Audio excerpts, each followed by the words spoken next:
Oi, crianças, tudo bem com vocês? Aqui quem tá falando é a tia Bruna e estamos juntos para mais uma aula. Como vocês podem ver, o nosso tema é perdão e o filho pródigo. Mas antes de começar, eu gostaria de orar com vocês. Por isso, fechem os seus olhos e orem comigo. Pai querido, Pai amado, em nome de Jesus, eu te dou graça por esse tempo, Senhor. Eu te dou graça por essa aula, porque eu sei que ela já é um sucesso. Eu te dou graça porque a sua boa mão está estendida sobre as nossas vidas. O Senhor tem nos guardado, nos protegido e nos ensinado em todo tempo, Senhor.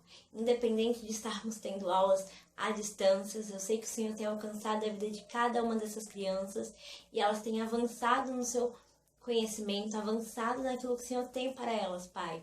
Porque nós sabemos que as crianças já são a igreja de hoje, Senhor. E grandes coisas o Senhor tem feito na vida delas e através da vida delas. E é por isso que eu te dou graças, porque o Senhor é bom em todo tempo.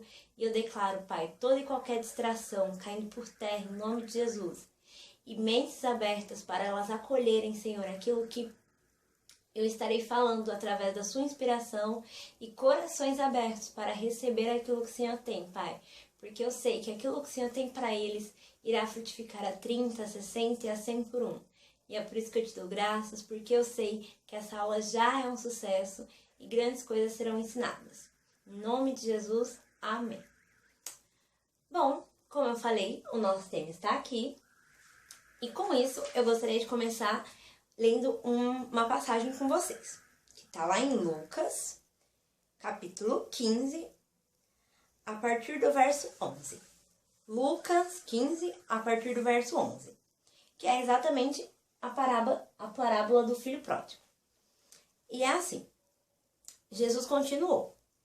Um homem tinha 2 filhos. O mais novo disse ao seu pai: Pai, eu quero a minha parte na herança. Assim, ele repartiu sua propriedade entre eles. Não muito tempo depois, o filho mais novo reuniu tudo o que tinha e foi para uma região distante. E lá desperdiçou os seus bens, vivendo irresponsavelmente. Depois de ter gasto tudo, houve uma grande fome em toda a região. E ele começou a passar necessidade. Por isso, ao empregar-se com um dos cidadãos daquela região, que o mandou para o seu campo a fim de cuidar dos porcos. Ele desejava encher o estômago com a comida dos porcos, mas ninguém lhe dava nada. Caindo em si, ele disse: Quantos empregados do meu pai têm comida de sobra e eu aqui morrendo de fome? Eu me porei ao caminho e voltarei para meu pai, e lhe direi: Pai, pequei contra o céu e contra ti. Não sou mais digno de ser chamado de teu filho. Trata-me como um dos seus empregados. A seguir, levantou-se e foi para seu pai. Estando ainda longe, seu pai o viu e, cheio de compaixão, correu para o seu filho, o abraçou e o beijou. E o filho disse: Pai, pequei contra o céu e contra ti. Não sou mais digno de ser chamado de teu filho. Mas o pai disse aos seus servos: Depressa! Tragam a melhor roupa e vistam nele. Coloquem um anel no seu dedo e calçado nos teus pés. Tragam um novilho e matem-no. Vamos fazer uma festa e nos alegrar. Pois este é o meu filho que estava morto e voltou à vida. Estava perdido e foi achado. E começaram a festejar o seu regresso. Enquanto isso, o filho mais velho estava no campo. Quando se aproximou da casa, ouviu a música e a dança. Então chamou um dos servos e perguntou-lhe o que estava acontecendo. Este lhe respondeu: Seu irmão voltou, e seu pai matou um novilho gordo, porque o recebeu de volta, são e salvo. O filho mais velho encheu-se de ira e não quis voltar.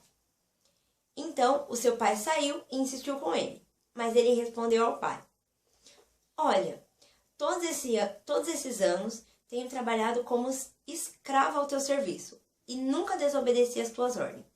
Mas tu nunca me destes nenhum cabrito para festejar com os meus amigos. Mas quando volta para casa esse teu filho, que esbanjou todos os teus bens com as prostitutas, matas um novilho gordo para ele? E disse o pai: Meu filho, você está sempre comigo, e tudo que eu tenho é seu. Mas nós tínhamos que celebrar a volta desse teu irmão e nos alegrar, porque ele estava morto e voltou à vida, estava perdido e foi achado. Eu acredito que vários de vocês já conhecem essa história, e o que chama atenção nela é que, por mais que o filho mais novo tenha gastado tudo, tenha pecado, tenha feito várias coisas, o pai dele, quando o recebe cheio de amor, cheio de compaixão, cheio de misericórdia e festeja com a volta dele. No entanto, o filho mais velho ficou com tantos ciúmes, tão irado, que brigou com seu pai, porque ele realmente não compreendia quem o pai era para ele. E lá em Jeremias 33:11 diz assim: pois bom é o Senhor e o seu amor dura para sempre. E é exatamente assim que Deus é. Deus é bom e a gente sabe disso. E mais do que bom, o seu amor, a sua compaixão, a sua bondade dura para sempre. E quando a gente se apega a isso, a gente percebe que realmente Deus é tão bom que Ele nos perdoa em meio a qualquer falha, qualquer erro, qualquer pecado que a gente venha cometer. E a gente pode trazer isso quando a gente aceita Cristo. Porque quando a gente aceita o Cristo, a gente era pecadores, a gente éramos escravos do pecado e Cristo nos purificou, Cristo nos limpou e nós nos tornamos uma nova criatura, totalmente limpos. E foi dessa mesma maneira que esse pai viu seu filho. Ele viu seu filho com tanto amor, com tanta compaixão, que independente dos seus pecados, ainda assim ele o abraçou, ele o acolheu e festejou aquela volta. E talvez vocês se perguntem, mas então quer dizer que a gente pode pecar e tá tudo certo? Não, não é assim que funciona. A gente sabe disso, a gente sabe que depois que a gente aceita Cristo, o pecado é algo que às vezes a gente vem a cometer. Mas a gente não anda na prática do pecado, porque essa não faz mais parte da nossa natureza. No entanto, a gente sabe que se porventura a gente pecar, a gente tem um pai que nos perdoa. Mas assim como esse filho falou antes mesmo de encontrar o pai, ele tinha uma consciência de que ele precisava pedir perdão para o pai dele. Porque ele sabia que ele havia errado e ele sabia que era necessário que ele pedisse esse perdão. Então, como a gente viu lá, quando ele volta totalmente arrependido, ele volta totalmente querendo, esse perdão do pai dele, ele pede um perdão de todo o coração dele. Com a ciência que ele não vai mais errar naquilo, porque ele sabe que o quanto aquilo custou para ele. Porque antes ele tinha uma vida maravilhosa com o pai dele. Ele tinha tudo ao seu acesso e ele gastou tudo que ele tinha e ele se deu conta, ele estava trabalhando com os porcos e ele se deu conta de que aquele trabalho era algo que nem mesmo os escravos do pai dele tinham. Porque os escravos do pai dele, aquelas pessoas que trabalhavam para o pai dele, eram muito melhores assistidas, eram muito melhores acolhidas do que ele estava sendo. Então, quando a gente pensa nisso, a gente fala, caraca, Deus realmente é bom.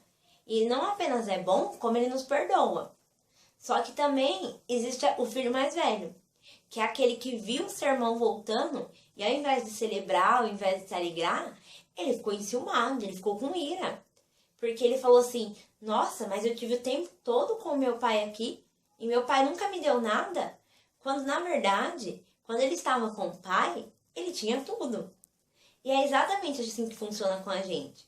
Quando nós estamos com o pai, nós já temos tudo. A gente sabe que quando a gente aceita Cristo, a gente ocupa uma posição muito acima e uma posição onde a gente pode pedir o que for, que estando alinhado com a palavra, que Deus vai nos atender. E isso é maravilhoso. Só que esse filho, o filho mais velho, não tinha essa consciência. Ele não tinha essa consciência de como o pai dele era bom e de como tudo estava disponível para ele já. Porque, por exemplo, se ele quisesse, ele fala pro pai dele que o pai dele nunca matou um novilho, um animal para ele comemorar com os amigos dele, fazer uma festa com os amigos dele. E o pai fala, filho, tudo que eu tenho é seu. E hoje em dia com Deus é a mesma coisa. Tudo que Deus é, tudo que Deus tem, Ele já nos deu. Tanto que Ele deu o seu único filho por nós.